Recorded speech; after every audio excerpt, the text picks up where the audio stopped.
Welcome to Her Health First, where Black women's health takes center stage. Hey, y'all.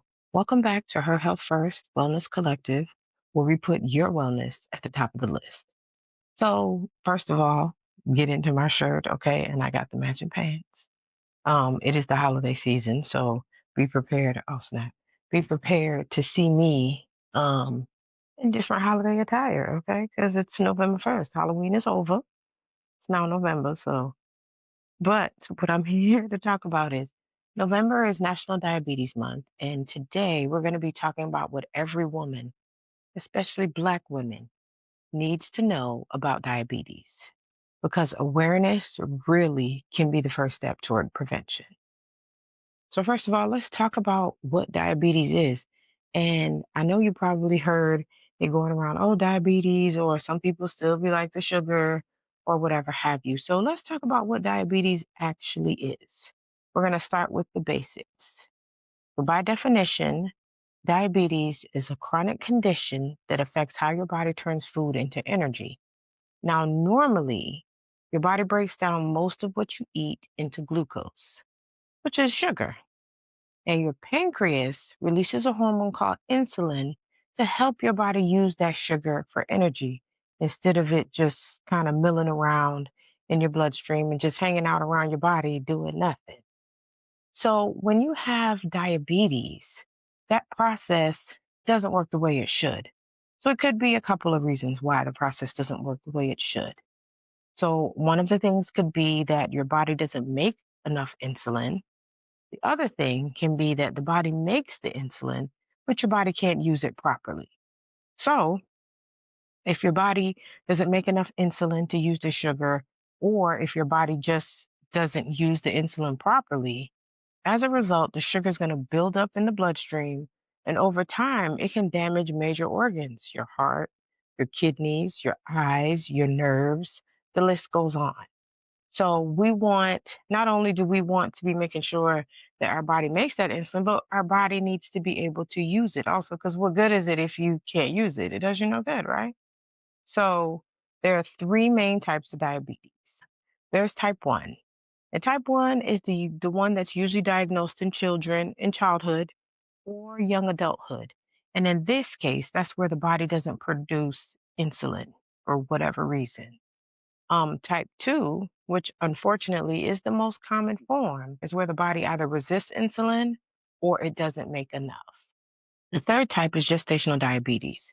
This is diabetes that occurs only during pregnancy, but, of course, there's always a but. Having gestational diabetes increases your lifelong risk of type 2 diabetes.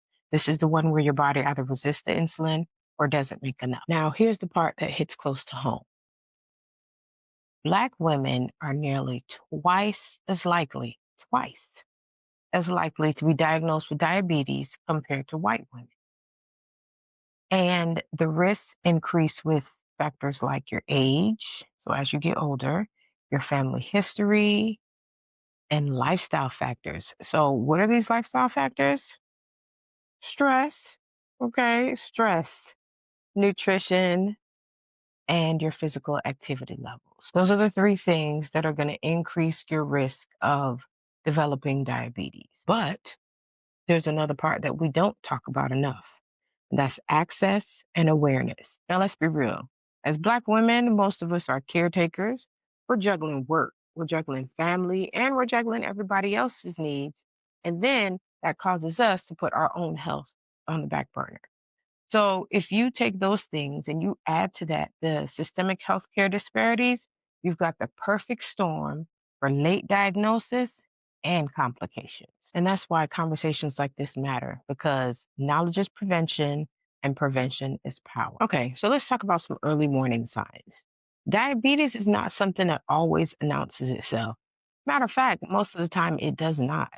So some of the early signs include constantly being thirsty or urinating frequently, blurred vision, fatigue, cuts that heal slowly, or if you keep getting frequent infections, and tingling in the hands and feet.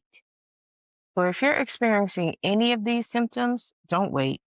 Schedule a checkup And a simple blood test can measure your blood sugar and give you answers. Well, give your healthcare provider answers who can give them to you. The good news, type 2 diabetes can often be prevented or delayed. So if you start with small lifestyle changes like daily movement, balancing your meals more, and managing your stress, that's a good start. You can make sure you keep regular checkups, especially if diabetes runs in your family. The regular checkups look like going to see your doctor on at least a yearly basis, getting your blood work, and just knowing where you stand, knowing where your numbers are. Get a baseline, and then we go from there. And like I just said, and most importantly, know your numbers. You need to know what your blood pressure is. You need to know what your cholesterol is, and you need to know your blood glucose level. And I mean, that doesn't give an entire picture of health, but those are three important numbers to know. So this month, I want you to make a commitment to yourself. I want you to prioritize your health before it demands your attention. And I know you've heard the saying that if I don't take care of my body is going to do what it needs to do. And a lot of times that looks like you'll just go, go, go, go, go. And then all of a sudden your body is just wiped out. Your body's like, hey, I can't do it no more. So this month, I want you to commit to yourself to prioritize your health. If this video helped you understand diabetes a little bit better, share it with another woman you love because together we can spread awareness and protect our community's health. Stay tuned next week as we talk about food freedom, how to nourish your body without fear. And remember, your health always comes first. Thanks for putting your health first with us. Subscribe, share, and stay rooted in your healing.